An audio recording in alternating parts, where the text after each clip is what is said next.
The company's annual gala was always a lavish affair, and I found myself once again drifting between clinking glasses and half-hearted conversations. The ballroom was bathed in golden light, with elegant chandeliers casting soft shadows on the guests in their finery. I should have been excited. This was Greg's big night. His colleagues were here, mingling with high-profile clients, and he was right in the center of it all, the perfect image of success. But for me, the event felt more like a blur, a gilded cage where everyone seemed to play a role, and I was nothing more than a shadow. Greg, my husband of 3 years, stood across the room, laughing heartily with a group of executives. I watched him, admiring how effortlessly he navigated the room. Greg was the kind of person who drew people in with his easy charm and quick wit. It was something I loved about him, but that night, I couldn't shake the feeling of being out of place. I felt like an accessory to his world, a constant companion at these events, but never truly seen. It was in the midst of this feeling that I first noticed him, Thomas. He was standing near the bar, looking out of place as well, though for different reasons. Unlike Greg, who thrived in the spotlight, Thomas seemed to shrink from it. His suit was immaculate, but his posture was stiff, as though he wasn't sure if he belonged. I had always known Thomas as Greg's colleague, quiet, reserved, and often lost in his own thoughts. We had exchanged pleasantries at office gatherings, but we'd never really spoken beyond the surface. I didn't expect to see him here, standing alone at the edge of the room, his gaze distant, as if he was searching for something more than the events unfolding before him. Our eyes met for a brief moment. I quickly turned away, embarrassed by the sudden flush that spread across my cheeks. It wasn't like me to be caught staring, but something about Thomas's presence unsettled me. Maybe it was the way he looked so, disconnected from the crowd. Or maybe it was the way he looked at me, like he was seeing something deeper than just another face in the crowd. "Didn't expect to see you here," I heard a voice beside me, and I turned to see Thomas standing at my side, holding a glass of wine. His smile was small, polite, but there was something in his eyes that made my stomach flutter. "I didn't know you'd be here either," I replied, trying to sound casual, but the words felt like they were slipping through my fingers. Thomas shrugged lightly, taking a sip from his glass. "I don't usually enjoy these things. But Greg insists. You know how it is." I nodded, though I didn't know how it was. Greg had always loved these events. He thrived on the energy, the constant buzz of conversation. But me, I felt more like an observer than a participant. "I guess it's one of those nights," I said, offering a half-hearted smile. We stood there in silence for a moment, an odd tension hanging between us. It wasn't uncomfortable, but it wasn't natural either. I should have turned and walked away, found Greg, rejoined the crowd. But I didn't. Something about Thomas made me want to linger, to know more. "I could use a drink," he said, breaking the silence. "Care to join me?" I hesitated, glancing at Greg again, then back at Thomas. Without fully understanding why, I nodded. "Sure." As we made our way to the bar, a strange, undeniable pull settled in the pit of my stomach. This wasn't just a casual encounter, it was something more. And I couldn't help but wonder what would happen if I let myself explore it. The bar was quieter than the rest of the ballroom, a small island of calm in the sea of social chaos. Thomas and I settled into stools at the far end, away from the noise. I could feel his presence beside me, almost tangible, like a weight in the air. It wasn't the kind of tension I'd ever experienced before. It wasn't sexual, not overtly. It was more subtle, a quiet understanding that seemed to hum just below the surface. "I've never understood why people get so worked up about these things," Thomas said, his voice low, as he studied the amber liquid swirling in his glass. "It's all so surface level." I nodded, unsure how to respond. I'd spent most of my adult life at events like this, playing the role of the perfect wife, smiling, laughing, nodding along. But I knew exactly what he meant. There was always a sense of disconnection at these things, a feeling that no one was truly being themselves. "I know what you mean," I said quietly, my fingers tracing the rim of my glass. "It's like we're all pretending to enjoy it." Thomas's lips curled into a half-smile. "Exactly. But you don't seem like you're pretending." He glanced at me, his eyes sharp but not unkind. "You don't belong here, do you?" His words struck a chord in me. It was as if he had peeled away the layers I'd built up over the years, seeing straight through to the part of me that felt out of place in this polished world. "No," I said softly, almost to myself. "I don't. I feel more like an outsider every year." Thomas didn't respond right away, but his gaze lingered, thoughtful. Then, with a small shrug, he set his glass down and leaned in a little closer.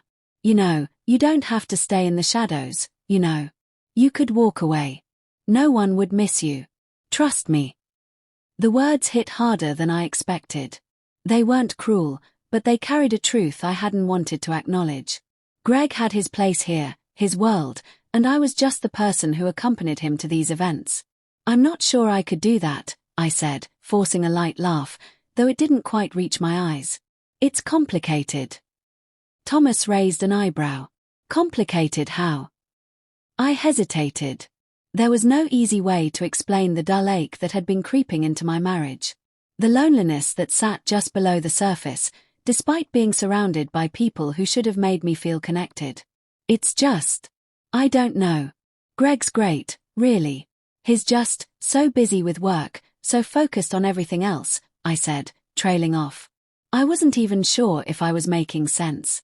Thomas nodded as if he understood. "I get it. He's always been that way, hasn't he?"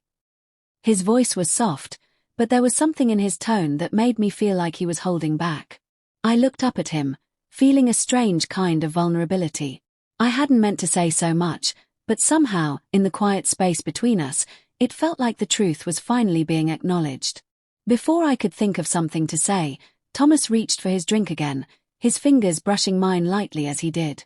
The contact sent a jolt of electricity through me, surprising in its intensity. I quickly pulled my hand back, my pulse quickening. "I'm not trying to make you uncomfortable," Thomas said quickly, his voice low. "But I can't help but feel like there's more to you than what people see." His words hung in the air between us. There was something in his gaze, something intense, that made me question everything I thought I knew. He wasn't just offering sympathy, he was offering understanding. And for the first time in a long time, I wondered if maybe I wasn't the only one who felt this way. The night had started to wind down, but the electric tension between Thomas and me remained, thick and undeniable. We had drifted to the quieter corner of the ballroom, away from the loud laughter and clinking glasses. The dim lighting cast long shadows across the floor, and the music played softly in the background, as if trying to distance us from the rest of the world. I should have gone back to Greg, who was still mingling with his colleagues across the room, but for some reason, my feet felt rooted to the spot. Every time I glanced at Thomas, I saw a flicker of something deeper than the polite exchanges of the evening. It wasn't just the casual chemistry. It was an unspoken understanding, a connection that felt both inevitable and dangerous. Thomas stood beside me, the faintest trace of a smile on his lips. His eyes held a quiet intensity, as though he were waiting for something. "Waiting for me. I didn't mean to make you uncomfortable earlier," he said quietly, his voice soft, yet charged. "But I can't keep pretending that I don't feel this."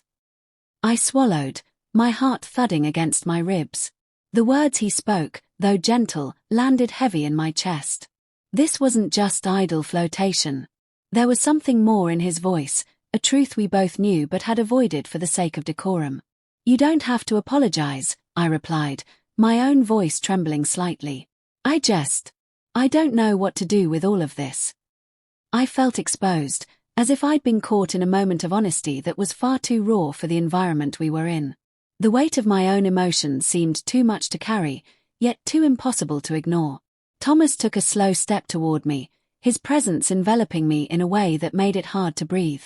"You don't have to do anything," he said softly. "You don't have to decide anything right now. But don't pretend you don't feel this." The air between us thickened, and for the first time that evening, I felt the full weight of the unspoken truth hanging in the balance. His words, quiet yet resolute, spoke to a side of me I had long buried, the side that felt ignored, unnoticed. The side that had longed for something more than the routine, the surface-level interactions that had defined my life for so long. I wanted to pull away, to tell him that it was impossible, that this was a mistake, that I couldn't betray Greg like this. But my body betrayed me, leaning in ever so slightly, caught in the gravitational pull of Thomas's presence.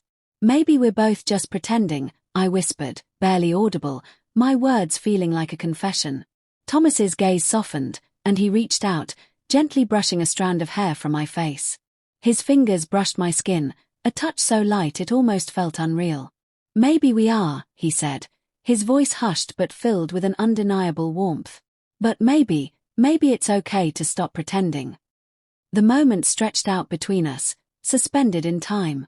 The crowd, the music, even the air around us seemed to fade away as I stood there, caught in the gravity of his words. Without thinking, I moved closer.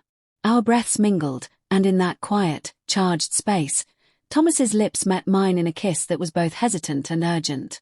It wasn't a kiss of passion, it was something far more complex, a shared understanding that defied all logic. When we finally pulled apart, I was breathless, my mind spinning with 1,000 conflicting thoughts. But beneath it all, there was a quiet certainty. This moment, however fleeting, had changed everything. The kiss lingered in my mind long after it ended, as though it had left an indelible mark on my soul. Thomas's touch, his presence, had shattered something in me that I hadn't even known needed breaking. For the first time in years, I felt alive, untethered from the monotony of my everyday life. But as the initial rush of emotion faded, the weight of reality came crashing down. I stepped away from Thomas slowly, my heart still racing, my breath shallow. The quiet around us seemed to amplify everything, the thumping of my pulse, the soft hum of the distant conversations in the ballroom. I needed to make sense of what had just happened. This wasn't just a fleeting moment. It was a turning point, something irreversible. "I'm sorry," I whispered, the words slipping out before I could stop them. "I shouldn't have." "You don't have to apologize," Thomas interrupted gently, his voice steady despite the rawness in his eyes. "I knew what this could be. We both did." I stared at him, torn. The intensity in his gaze, the certainty in his words, made me wonder if he felt the same chaos I did. The connection had been instantaneous, undeniable, but now that it had happened, I didn't know how to move forward. "I love Greg," I said, the words heavy on my tongue. "I don't want to hurt him. He doesn't deserve this." Thomas nodded, his expression softening, as though he understood the depth of my conflict. "I get it," he said quietly. "But you can't deny what we've shared tonight. It's real. You can't pretend it didn't happen." I closed my eyes, the weight of his words settling in my chest like a stone. Everything felt so tangled, so impossible to sort through. The life I had with Greg, solid, dependable, familiar, was slipping through my fingers, replaced by a world of uncertainty. But the pull I felt toward Thomas was undeniable, something I couldn't just ignore. "I need time to think," I whispered, my voice barely audible. "I can't just turn this off." "I'm not asking you to," Thomas replied. "I just want you to be honest with yourself." His words were like a dare, a challenge to face the truth of my own desires, my own discontent. I had spent so long pretending to be happy, trying to convince myself that the life I had was enough. But in the space of a single night, everything had changed. As I turned away from him, I glanced across the ballroom to where Greg stood, chatting with his colleagues. He looked happy, effortless in his element, and for a moment, a pang of guilt shot through me. I had never questioned our marriage before. But now, with Thomas's presence hanging over me like a shadow, I couldn't help but wonder if I had been blind to what I truly needed. "I have to go," I said, my voice a little more certain now. "I need to figure this out." Thomas didn't try to stop me. Instead, he gave me a quiet nod, his gaze lingering for just a moment longer before he turned and disappeared into the crowd. I stepped outside into the cool night air, the weight of my decision pressing down on me. The road ahead felt uncertain, filled with difficult choices. But for the first time in a long time, I felt a glimmer of something new, a sense of possibility, however fleeting. And in that moment, I realized that maybe, just maybe, the journey had just begun.